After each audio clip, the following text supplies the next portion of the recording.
What's up, everybody? Ben Rezzi here for Stokastic, talking a little PGA, specifically the 3M Open. We've got prizes, we've got tournaments, we've got a field of all sorts of golfers, and we're heading to Minnesota, take on a water-laced TPC Twin Cities. We're going to get into all that. We're going to bring up the data hub, talk about the values, try to build out some lineups here. I want to welcome you to Stokastic, all things DFS, from the tools to the process, the picks, the videos. If you like what you see on this YouTube channel, like and subscribe. Football season will be here soon enough. Let's dive into it. Now, before we get into the 3M, of course, we got to talk a little about the Open Championship. Shout out to Xander. Congratulations. Second major of the year. He had none, couldn't win one. Now he's got two. It's crazy how quickly the narratives can change around golfers. I think the interesting thing, this is how I'll be approaching it, get it right out of the way. I don't think the Open Championship means anything. I don't care if the guy won or came in dead last. think it has no effect on the players playing in the 3M. The only exceptions would have been a guy like Justin Rose, who had a really top-end finish, obviously a very dramatic type week. I think that would take something out of you. Hard to quantify, of course. But we don't have to deal with that. He's not playing. Like Finau, we'll get into him and more. But I wanted to get that out of the way. Talk a little about the Open. It was awesome. You know, the weather. We know what we got there. Let's talk more though. Let's flip the page to the 3M. So TPC Twin Cities. We've seen this course. It's certainly gettable. I've seen the quotes, as I'm sure a lot of people have, of them talking about they want this course to be super scoreable, but with danger everywhere. And what does that mean? That's going to mean streaks and bonuses. It's also going to mean doubles, triples, blow up holes. And that's because of the way that it is structured. There is danger lurking, and it's not the type of danger that you can get out of. It's water. There's water all over the course, but at the same time, there are gettable par fives, no doubt about it. You've got some short par fours. That is really what struck me. You have a couple inside 400 yards. These guys are going to be able to almost drive some of them with really, really high birdie rates. You've got 6 holes north of 20% birdie rates. It's high. 7 holes, actually. Look at this. I'm finding more as I do this. I mean, it's a scoring course, and you're going to need to target guys that can go low. Now, skill sets, let's bring up the data hub. Skill sets. I do think total driving and driving distance can be assets. Obviously, if you have total driving, that means you can drive it far and probably somewhat straight. You're gaining strokes off the tee pretty consistently, which is a big plus. It's a ball striker's course, though. I don't think you need distance, but at this course, you definitely, in my opinion, can be very aggressive. You can take driver. People will pull driver, and they will go for it because you can hit these greens. I don't think around the green is a huge focal point at all. Iron shots, pretty standard, 150 to 200 for me if you want to really get granular. I'm just looking for guys that can score, though. It's a field that doesn't have the depth that you're going to associate with a major. That leads us into this field. So let's get to the top tier again. Talked a little about the course. Tony Finau leads us off, 10,500. Theegala, Bhatia, Burns. I skipped Burns. Sorry, Burns. First things that stand out before I even start getting into the players, we're not talking about $12,000 players. We're not talking about 8 guys north of 10K. So right off the bat, pricing to me is a little soft. You're going to be able to work some of these guys in, and as we scroll down, there'll be plenty of potential value. Right now, and it's very, very early, things will change. We have Tony Finau as overwhelmingly the most popular player. We'll see how that matures with Bhatia second right there. Theegala and Burns would be the quote-unquote leverage. Theegala's a wild man. There's no doubt about it. Most of these guys who did play, outside Burns, did not play well last week. But as I mentioned, I don't really care about that. Certainly Tony Finau, I mean, he let me down badly on Friday, but that's a different story for a different time. He had been rolling 5 straight top 20s, 3 straight top 10s. Obviously destroys this event. 3rd in 2020, 1st in 2022, 7th last year. He seems to love this. He is the rightful favorite. That is why he's going to be very, very popular. There's no doubt about it. I would start with Finau, and I would start with Bhatia. Bhatia, to me, is the guy that I bet at 22-1. I just like his game for this. 5th at Travelers, 2nd at Rocket Mortgage. He missed the cut at the Open. Again, I don't care. He has not played this course, but everything that I want, he does. He can roll it. He can score. Doesn't mind going low. and he's doing it. This is not a guy looking to break through. He's done it. Won at Valero, gained across the board. He can get crazy hot with the putter, and he can get crazy hot with the ball striking. A lot of ways that Bhatia can get us there. So as we go, can you pair them? You definitely can. You'll just be, going stars and scrubs at that point. Billy Ho, he's probably the guy that's closest to did the Open take something out of him? Really impressive showing. He battled. Obviously not a guy that's used to being deep in majors, but credit to Billy Horschel. Indifferent on the play. I prefer Keith Mitchell. Keith Mitchell right now grades out with positive leverage. Again, we will see how these mature as the day goes on. We kind of know what we're getting with him. He's lost with the putter in 6 of 7, but he's automatic right now, gaining tee to green, off the tee, and even with the irons. It's a short game issue, and we know what happens when Keith Mitchell putts. He competes. That's how he does it. 5th here last year, 5th here in 2021. He's had 4 starts here. In 3 of those starts, he's gained more than 5 strokes putting. That's outrageous. Now, that's not something we can bank on, but if it's true that he likes something about these greens, Keith Mitchell gets a big boost for me. Luke Clanton, the super amateur, we've seen him a little. It's kind of just a macro buy if you believe in the talent. Not much to say there for me. JT Poston, Keegan, Cam Davis, Hollywood Hoagie, Taylor Pendrith, EVR, my man Griot, who we are going to talk about. Let's talk about these guys right here. You've got a lot of firepower relative to this field.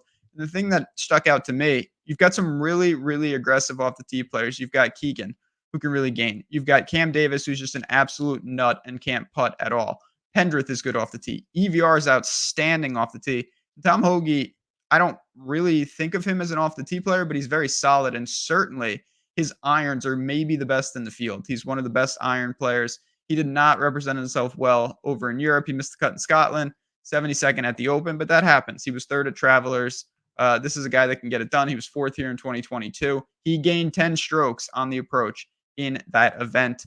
When I look at this range for me, I do like Keegan, actually. I think that he's pretty reasonably priced at flat 9. Obviously, when he putts, and he has made some strides, no doubt about it, he's riding a hot putter. Really going back to the PGA Championship, I like Keegan a lot when he putts. That's always the missing element, and he really has made strides there, consistently gains off the tee. And then the dreaded EVR. 6th at Rocket Mortgage, though. This guy has popped up a lot this year. He was 2nd at the Classic, 8th in Mexico. He does some things. Obviously, 1 in swing season. EVR can do it. There's no doubt about it. Could be your 2nd or 3rd man in. I'm not going to start with him. That's a little too thin for me. But if you want to start Bhatia EVR, Finau EVR, something like that, totally comfortable. I will have lineups with that. Mariano Griot. If you watch anything or follow me on Twitter at JazzRazDFS, it's all appreciated, first of all. Second of all, I love Griot in life. 8,500. I bet him 55-1. Great irons, awful short game, awful around the green game, awful just recent form, to be honest. But this is objectively a great course for him. He was 3rd in 2020. Missed the cut in 2021, but it was all putting. 2nd in 2022, 10th in 2023, and he gained over 3 strokes putting in both of those. I love this setup for him. When you look at his recent form, he's made 5 of 6 cuts, but he's only got 1 inside the top 40, which is not great. But let's look at the events that he's been playing. Okay, Charles Schwab, played the Memorial and he came in 27th. That's good. 41st at the US Open. That's good. 55th at Travelers is disappointing, but he lost 4 strokes around the green. He missed the cut at the Scottish Open, and then he was 43rd last week at the Open. So you're talking about a couple majors in there. You're talking about Memorial. You're talking about the Scottish Open. None of that is really relevant in terms of field strength or course layout. The big data points to me were Travelers, where he did not represent himself well, but it was all short game centric. And same with Charles Schwab. If he's able to conjure up anything around the green, I think we're looking at a really good finish. More representation of what he did earlier in the year at Pebble or Sony, Zozo. And going back last year, this is when he hit his groove. He really found something late in the year. He was 6th at the Open, and then he followed up with a 10th this week last year. I like Griot. Definitely buying. Nick Dunlap, shout out to the Barracuda champ. I'd rather play Maverick or Lee Hodges. Right here, you see decent leverage scores. on both of them. I did bet Patrick Rogers. That's a guy. Another one who has the combo. I always call it the Cam Champ.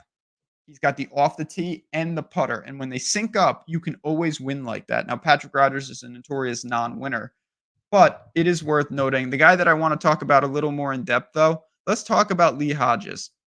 What is he doing? What are we seeing? Another guy, he went to Scottish Open 46th. John Deere, 77th. Not great. He lost 8 strokes putting there. He missed the cut at Rocket Mortgage, 31st at Travelers, 45th at Memorial, and then he was really good at PGA. Came in 12th at Charles Schwab. The irons really carried him. He's a real mixed bag right now. Every week he is fixing something. There's a whack-a-mole situation, but then he loses his putter. He fixes his putter, he loses his irons. He fixes his irons, he loses his short game. Dangerous, but I always like that because it's close. And if he syncs it all up, I know I'm comparing wild golfers right now, but Dylan Fratelli comes to mind. Dylan Fratelli always has a problem, and then he syncs it up, and all things good come to fruition. Really has some upside there. I think Lee Hodges is a really sneaky target.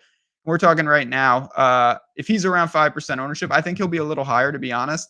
That is a buy for me. Justin Rose has withdrawn. That would be a terrible play. Adwin, Griffin, Kitayama. This is the mid-range here. Sam Stevens, guys like that. A lot of options. Again, you're going to start to get into skill set stacks. Kitayama is someone that's done it.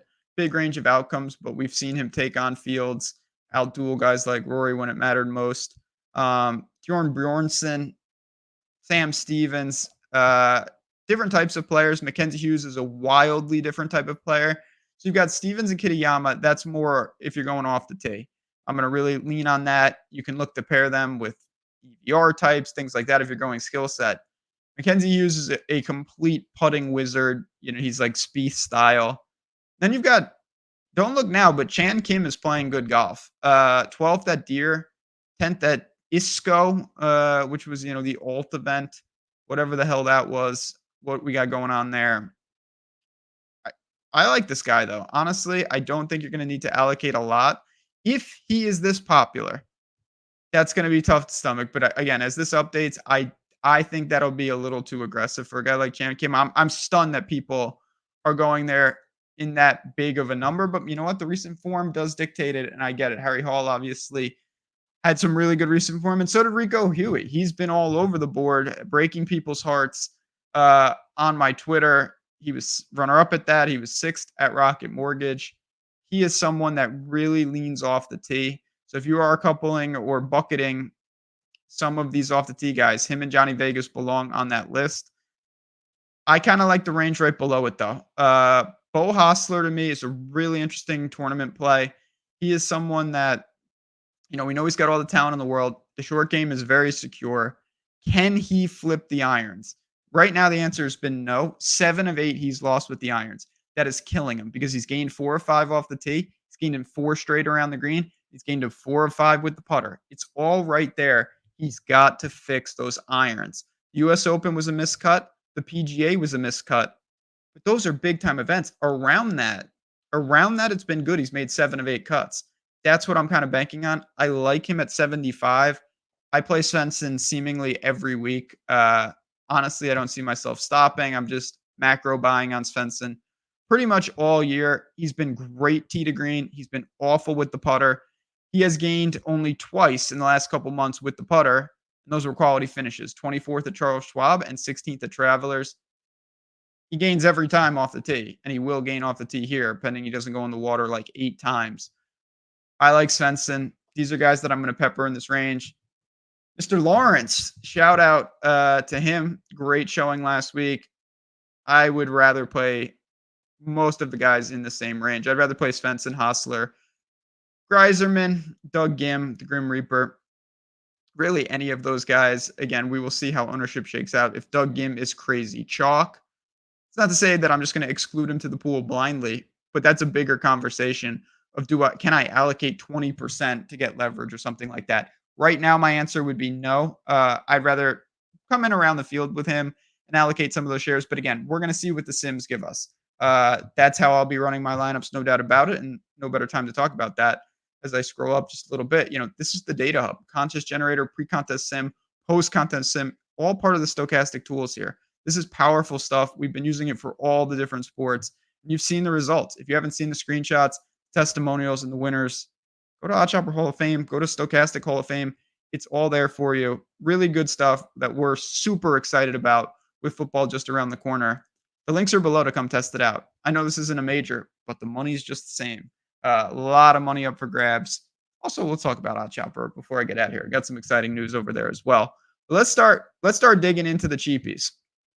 Patrick Fishburne, Neil Shipley, Mr. Eckroat, Kevin Yu, Ben Silverman. Ding, ding, ding. This is the guy that I want to talk about. Guy shot 62 to open at the Barracuda. Then he couldn't hold it down. Really good putting. Stats are a little all over the map, but I like it. He's made 7 straight cuts. Includes a Corn Ferry event, but 6 straight on tour. 5 straight really good outputs with the putter. 17th at Rocket Mortgage, 18th at John Deere. He's playing good golf. Missed the cut here, but that was 5 years ago. Obviously, totally different golfer, and it's one data point. I don't care about that at all. At 7,200, I think this is a buy. One of my favorite paydown options on the entire slate. As you can see, ownership is really dispersed here. You're not going to need to allocate a lot. JJ Spawn has been playing decent golf. I've been looking to him here and there, more on Showdown, but he has gained in 8 straight with the irons. And that's through some missed cuts and whatnot. It hasn't been an iron problem. At times, he's bled off the tee a little bit. I think you can correct that. You keep it out of the hazards here. JJ Spawn will be fine. Those are 2 guys at 7,200 that I definitely think are worth considering. As we scroll down again, a lot of this, I'll be honest, not the most glamorous analysis. I will just default to what the projections give me, and we'll see who pops out in these lineups because I don't have these guys all that different between one another. And as you can see, in terms of their projection, I mean, everyone on the screen right now, outside of Ryo, who is a talent and who I probably do like best, is between 57 and 59 points. Very, very close. So when I look at that, small edges here. There's not a big bump. Optimal percentage, you've got Ryo and Michael Kim do jump off a little bit. And there's a lot of positive leverage in this range. We will see as ownership updates how that's impacted, but it's not a bad range to get to be honest. You can end here if you want, or you can go a little lower. There are some guys, again, Cam Champ is that type of guy that can just turn it on at any time. Not particularly interested in him, to be honest, but there are some guys and there are some ranges. Did I just skip a bunch of players? I think I did. Let me zoom out and see because I don't want to just neglect, and then the winner will come from that range and I'll look like an idiot. Yeah, here we go. I was gonna say, where's my guy Hayden Springer? Because I did want to talk about him a little bit. 7K, another one of these guys that when I look at it, not a bad number on him in terms of the peripherals and whatnot.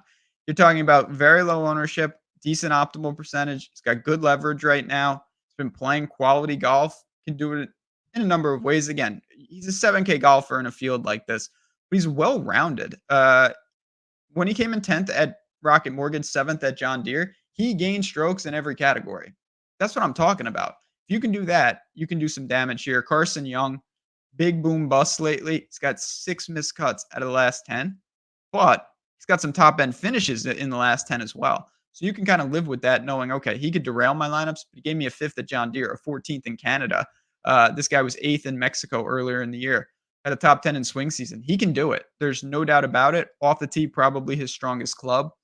I think that he's got some utility here, and that kicks off the 6K range. That kicks off some of these real salary savers, guys like that. You know, we've been talking about some cheapies for the last couple of minutes, but these are the names at the bottom here. Let's scroll down real quick. And as I do that, I did promise to talk about OddsShopper real quick. If you like to bet golf, baseball, football, or you just like to bet in general, if you're playing on the pick'em sites, come on over to OddsShopper. It's what we're doing. And today would be the day to do it because we have our flash sale running because we hit our Dinger Tuesday pick. OddsShopper is $1, and it's only for today. You get a full week of the tools and the Discord, everything under the umbrella for $1 with the code DINGER. Link is below. I mean, as simple as that. Only for today.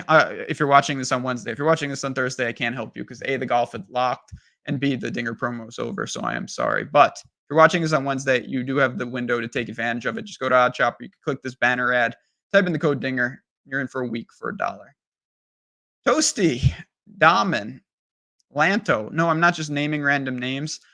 These are guys that stuck out, but again, this is for me a skill set centric situation. Dahmen can't putt, but he's got real good irons. Toasty's an absolute nut job. Off the tee, crazy wild man. Not much else down here. Most of these guys are playing pretty poor golf, to be honest. If you're going short hitters, you got like a guy like Zach Blair who can still get it done. Goddard up, another aggressive off the tee player. Yeah, I looked so closely at some of these guys like Nick Hardy, and I just couldn't do it. And it wasn't anything in terms of, oh my God, they're so bad that I can't do it. It really ties into what I want to say before I get out of here. What are you paying for? This is not, and I mean, I'm not going to use Rory wouldn't be the best example, but in theory, like, am I going to get Rory and Scheffler? You're going to get Tony Finau and Sam Burns, Bhatia, and a guy like that, Gala and Billy Ho. Sure, they're good players, but is it really worth punting to that degree? To me, the answer is no. And we don't have a 5K range, so you're not able to do crazy things like that. But there's numerous guys in the 6K range that are going to be somewhat playable. Aaron Badley, short game specialist, 6,600. These are guys that I think can find the weekend. And that's all you're really asking for. But you really want to be, I'd say, objectively bullish on these guys because what you're unlocking up top to me isn't that significant, to be honest. And for that reason, I'm going to be very, very light in this range. Just a couple gut flyers. Brandon Wu at 64 might be the last guy in my pool. Chappell is down here, but not really. Scott Piercy at 63 for Telly. I mean, these are names, but I would really caution going down here unless you need to. I'm gonna look at Scott Piercy real quick, just because I don't know what the hell he's been doing. Not much. He can't putt. Off the tee though has always been strong for him, and he's got some results here. He's made the cut in 3 of 4. He was 4th in 2022. He gained 9 strokes putting, though. That's ridiculous. Ridiculous for anyone. Double ridiculous for Scott Piercy. So, again, buyer beware. If there are names that I didn't get to, just tweet me at JazzRazDFS or hit me up in Discord. If you use the $1 Dinger promo, you can ask me in the OddsShopper Discord for sure. And if you sign up for Sims, you'll be in there as well. All good things. I hope to see you guys in there. A great, great group talking about these type of players. But as you can see, the ownership, there's not going to be a lot down here. It's a dead range. I mean, we know it. It's the lower sixes. And that's what we get. So let's bring it back to the top. Let's get out of here. It's going to be an interesting week. It's not a major field, but with that, it means that there's a lot of win equity dispersed up and down the field. Tony Finau is not a prolific winner. Sure, he can win. Sure, he's the favorite. But we could see a first-time winner here. We could see someone at a big number here. And for DFS purposes, we're going to see a lot of different guys be in that top 10 that maybe aren't accustomed to doing that week in and week out, which makes it fascinating. And I cannot wait to see it. Hope this was a nice stepping stone to solidifying your lineups this week. Again, keep an eye on this data. It's going to continue to update. And I just love everyone tuning in. It is so appreciated that I get to talk golf here on Stokastic. It's because of you guys. If you want to support, just hit the like button on your way out. It means a lot. It goes a long way for us. And it really does help us. But more importantly, build some beauties this week, cash some lineups, and let's give it a sweat at the 3M Open. For me, Tony Finau in this field, and for all of you guys, just have a great week ahead. Enjoy the golf. I'll talk to you next week.